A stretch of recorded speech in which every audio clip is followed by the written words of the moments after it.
en el camino, porque acá vamos rotando un poco las listas. En el camino. Acá se comparten las listas. Está muy lindo, ya está, lo incorporamos al playlist del programa. Ahí Bueno, está. Di Croce, tenemos ahí una bio pendiente que tiene que ver con un hombre que ha hecho, o que sigue haciendo, o mejor dicho, ha hecho daño y ahora hace negocios. Dígame usted. Me gusta eso. Bueno, sí, vamos a hablar de Iguacel y de algunos jueces, porque hablamos mucho de la articulación del Poder Judicial, del Poder Económico y del Poder Político que lleva a Cristina a ser condenada. Cristina, que es inocente, no me voy a cansar de decirlo, y vamos a empezar a hacer columnas sobre quiénes fueron los protagonistas de lo que fue el recorrido de esta causa que tiene hoy a Cristina inhabilitada para ejercer perpetuamente cargos públicos, hasta que asuma un gobierno peronista y eso se revierta. Programa de gobierno para los que vengan. Mirá, ¿no? que Alberto fue peronista y no indultó a nadie. A ver, denuncias. Vamos a arrancar en el macrismo. 2015 y 2019 Cristina fue procesada 13 veces, en 13 causas, para cuando decimos que la persiguieron, etcétera. Y oh casualidad, siempre los jueces, ¿quiénes eran? Bonadío, el pistolero, y Ercolini, el Sí. servil de Mañeto. Sí. Bonadío, el juez pistolero, al que el propio Rosati, hoy juez de la Corte, recusó en septiembre de 2005. De eso vamos a hablar también, algún día podemos hacer una columna, pero en 2005 lo recusa por imparcialidad manifiesta, por venganza, y lo lleva al Consejo de la Magistratura. Rosati, ministro de la Corte, a Bonadío. De acuerdo. Pero bueno, hablemos de la causa por la que condenan a Cristina. Les propongo un recorrido cronológico. 2008, comienza la primera causa vinculada a las obras. Se denuncia las obras, lo hace Carrió, irregularidades en la adjudicación de la obra pública, y el 6 de julio de 2011, el juez federal Ercolini, se declara incompetente en la causa y la manda a Santa Cruz. Dice que es una causa que tiene que ser investigada en Santa Cruz. En 2013, Mariana Zubik, la ex esposa de Costa, quien intentó reiteradas veces ser gobernador de la provincia de Santa Cruz y no le fue bien. Supermercado Tehuelche. Exacto, sobreprecios, hablemos de sobreprecios si quieren. Sí. Denuncia ante el Juzgado Federal de Santa Cruz cartelización y sobreprecios. La justicia de Río Gallegos remite la investigación nuevamente a la justicia provincial. El 18 de junio de 2015, la justicia provincial de Santa Cruz sobresee a todos los involucrados, incluso a Cristina Kirchner. El 10 de diciembre, ¿qué pasa? Asume Mauricio Macri. Tan solo 4 días después de asumir Macri, nombra por decreto a Rosati y a Rosenkrantz, jueces de la Corte que junto con Lorenzetti confirmaron la condena de Cristina Kirchner el 11 de junio de este año. El 3 de abril de 2016, escándalo de Panama Paper, ¿no? Tapa de los diarios del mundo, aparecía el nombre de Mauricio Macri. Había que tapar, uno siempre se tiene que preguntar, ¿no? En el ejercicio periodístico y sobre todo en el ejercicio militante, ¿qué viene a tapar esto? ¿Qué hay detrás de esto? ¿De qué no se habla? Escándalo ¿no? global, ¿eh? Apareció Mauricio Macri en todos los diarios del mundo, todos los portales del mundo. Exactamente. 10 días después, Cristina es llamada a indagatoria por la causa Dólar Futuro que promocionaba el juez pistolero. Ustedes se acordarán esa imagen donde la gente acompaña a Cristina trajecito gris, sale y habla en Comodoro Pi, porque ese día pretendían, así como pretendían humillarla la semana pasada y el pueblo no lo permitió, ese día también pretendían humillarla. Y no se pudo, la gente en la calle no lo permitió. 13 de abril. 13 de abril. El 29 de abril de ese mismo año, Javier Iguacel, a cargo de Vialidad Nacional, denuncia a Cristina Kirchner por irregularidades en la obra pública de Santa Cruz. Obra que ya había sido juzgada, por la cual se había sobreseído a Cristina Kirchner. De las 51 obras denunciadas, 49 habían sido parte de la primera causa de vialidad. O sea, había solo 3 incorporadas, por las que todos los involucrados habían sido sobreseídos. 27 de diciembre de 2016, Ercolini procesa a Cristina por asociación ilícita y administración fraudulenta agravada y ordena un embargo por 10.000 millones de pesos. ¿Saben qué había dicho Ercolini 10 días antes? No. 10 días antes, Ercolini había sobreseído, el 16 de diciembre de 2016, a los empresarios Héctor Mañeto, Bartolomé Mitre y Ernestina Herrera de Noble.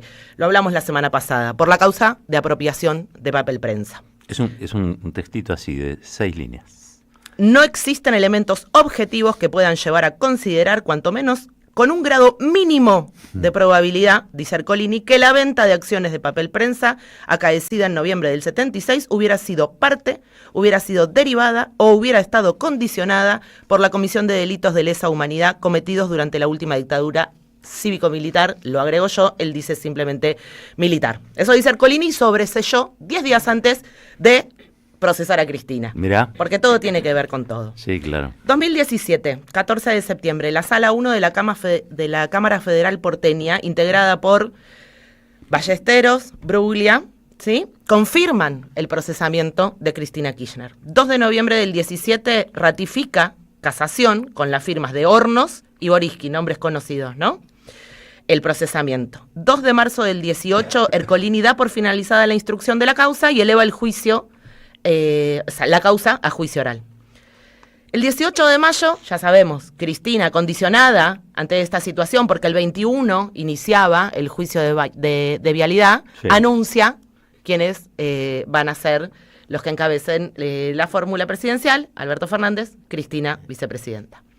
En octubre del 19, y acabamos con algo que quiero que escuchemos, el ingeniero Juan Pastor Romero, que investigó en 2016 las 41 rutas nacionales a pedido de Iguacel, declaró en la causa. Escuchen lo que decía.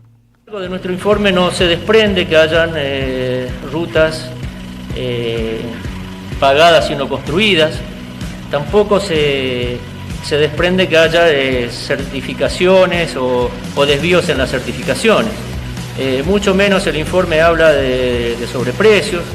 Entonces es donde yo me pregunto cuál fue la interpretación que hizo el administrador de vialidades entonces, el ingeniero en petróleo Iguacel, para formular una causa judicial a partir de nuestro informe de auditoría.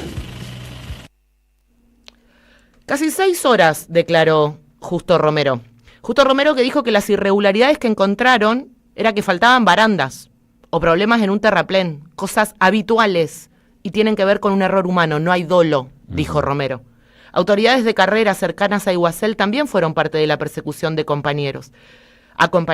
Llegaron a recriminarles que solo hayan encontrado fallas en la baranda. Cuenta Romero en su declaración que lo retó Iguacel por no encontrar más cosas. Esto pasó, pero no lo vimos en cadena como a Iguacel, a Luciani y a Mola, cuando señalaban con el dedito a Cristina, o a los que tomaba el mate con el escudito del equipo de fútbol que iba a los abrojos, ¿no? El 2 de diciembre de 2019, una semana antes de que asumiera Cristina Fernández de Kirchner como vicepresidenta, tuvo que ir a declarar. Ustedes se acordarán, ¿no? Ese momento donde dice, preguntas tendrán que responder ustedes. Y se refirió en su declaración a lo que pasó con los peritajes en esta causa. Escuchen lo que decía Cristina. No se evidencian deficiencias constructivas, comillas, estoy hablando, repitiendo tramos de la pericia. No se evidencian deficiencias constructivas de relevancia. Cierro comillas, abro comillas. No se encontraron desvíos significativos en cuanto a la correspondencia de montos certificados y trabajos realizados. Cierro comillas, abro comillas. Que los desajustes no fueron relevantes con relación a las respectivas obras. Estamos hablando de desajustes del 0,1%. Estamos hablando de menos de 2 kilómetros de carpeta asfáltica sin ejecutar, de un total de 2.200. Repito, esto decía el informe de la auditoría que Iguacel mandó hacer. De nuestro informe no se desprende que haya... Bueno, Cristina reiteraba y reafirmaba lo que había pasado en el juicio oral, que no se vio. Porque acá solo vimos los alegatos de la Fiscalía, la acusación de la Fiscalía, Cadena Nacional, TN, La Nación Más, América 24, todos con eso. Pero esto no se vio. Trabajo excelente hicieron Sofía Carán e Irina Hauser, junto con Tuni Coleman, dando cuenta de los testimonios que no eran televisados porque no les convenía. Declaró Iguacel, Iguacel tiene 2 momentos en la causa vialidad. El primero cuando dice, no, yo no voy a ir. ¿Y por qué dice que no iba a ir? En julio del 2020... Canicova Corral procesa a Dietrich, Duhovne e Iguacel en la causa de peajes por administración fraudulenta. ¿Sí? O sea, pero estamos hablando de que él lo procesa. Y el que dice, me están persiguiendo, esto es una venganza por la denuncia que yo hice contra Cristina Kirchner, dice Iguacel en el 2020. Se excusa, dice, soy el principal testigo de la causa. Es el denunciante, no es el principal testigo, es el que denunció. Denunció algo que no es delito, además. El 10 de septiembre del 2020, la Cámara Federal anula los procesamientos. Hola, ¿qué tal? La Cámara Federal anula los procesamientos. ¿Y quién confirma eso después? Lo confirma Capuchetti. Capuchetti que va después a investigar, bueno, entre comillas, más o menos, ¿no? El intento de asesinato de Cristina Kirchner. Pues apuesta por Macri, ¿no? Exactamente. Finalmente, el 15 de marzo, declara Iguacel y dice que el volumen de la obra, el 75% estaba inconcluso. Escuchamos recién, ¿no? El informe, lo que cuenta Cristina, menos del 0,2. Bueno, se sienta y dice 75%. Hay alguien que le contestó a Iguacel. Hablamos mucho de Nelson Periotti, que está ahora detenido, sigue injustamente detenido, no le dan la domiciliaria aún. 80 años. 80 años, se confirmó que tiene una situación de salud compleja. Y Periotti, en el juicio, le responde varias cosas, pero les traje solo una. Dice Periotti en el juicio, Iguacel ordenó una auditoría, pero tenía un desconocimiento absoluto de Santa Cruz. Santa Cruz tiene 2.500 kilómetros de rutas. Iguacel vino a este juicio y dijo, sentado acá, que la ruta 40 tiene 500 kilómetros en Santa Cruz. No, dice Periotti, tiene 1.423 kilómetros. Por eso le parecían demasiadas las obras. Insisto, desconocimiento total. El 1 de abril del 22, Casación volvió a confirmar la falta de mérito a favor del exministro de Economía, Duhovne, Dietrich e Iguacel. La justicia, ¿no?, inclina la balanza. Para algunos no hay justicia, para otros pasan rapidito. Uh-huh. El 1 de septiembre del 2022 intentan asesinar a Cristina Fernández de Kirchner. Cristina vuelve a hablar en noviembre, el 4 de noviembre del 2022. Va a Pilar. Escuchen lo que dice la noche anterior Iguacel en La Nación Más. Que hable. Tiene derecho. La verdad que no me mueve nada, ya la gente no le cree nada. Ando por la calle, nadie pregunta. Lo que dijo recién Darassi, la mayoría de la gente dijo que esto todo armado, que es todo trucho, que es todo fruta. A nadie le preocupa. Te voy a decir algo que a mí me parece. ¿Por qué no va a La Matanza? ¿Por qué va a Pilar? Porque no se puede mover. O sea, va a la UOM Pilar porque a la UOM Matanza se hubiera... No puede entrar. ¿En serio? No puede entrar. La gente se cansó. Ya está. Hay que dar vuelta a la página. Cristina fue. Sí, es cierto. Cristina fue, dice Iguacel el día antes que Cristina volviera a hablar luego del intento de asesinato, y prestaron atención, ¿no? Pone en duda el intento de asesinato. Dice que nadie le cree, que fue toda una puesta en escena.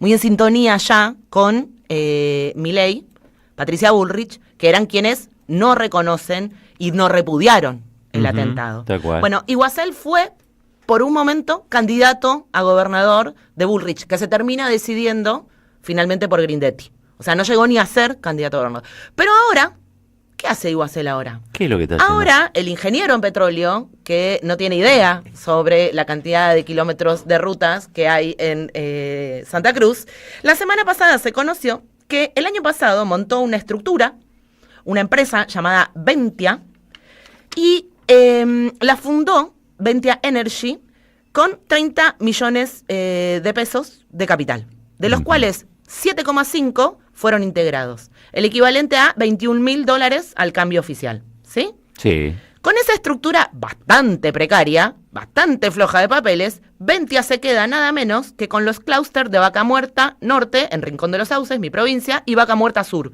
en Huíncul. ¿Sí? Plaza Huíncul. Aprobados por decreto de Figueroa. Habría que ir a preguntarle al gobernador de Neuquén.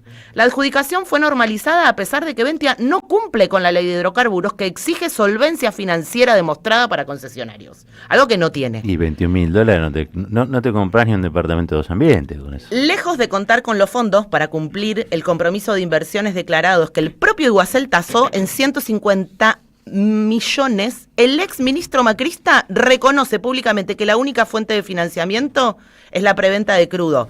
Ilegal también, porque todavía no es propietario. No puede estar vendiendo algo que no tiene. ¿Cuál es el yaite acá? El verdadero negocio no es la explotación petrolera. Acá, el verdadero negocio es el carry trade, especulación financiera. Especulación financiera. Emitirá deuda en dólares en el exterior con tasas bajas, usará como garantía los activos que le entregó el Estado a través de YPF. Con la nuestra. ¿Viste cuando ellos dicen? Con la tuya, bueno, con la nuestra. Nuestra empresa, una empresa recuperada por el gobierno de Cristina, con la que ahora Iguacel, el denunciante, hace negocios. Vale Di Croce, caballero de día, que pareciera que todavía Roma paga, hay que ver, eso en algún momento se termina. Yo creo que Iguacel va a tener otro destino, pero para eso deberá correr un poquito el tiempo. Estamos sobre el final del programa, falta un minutito, vamos a decir ganadores o ganadora. Me quedé, quiero romper todo. Quiero salir a romper, creo que volví a la marcha. Ahora voy a ver al padre Paco y me sumo a la fila. Sí. En fin, Alicia Porto es la ganadora.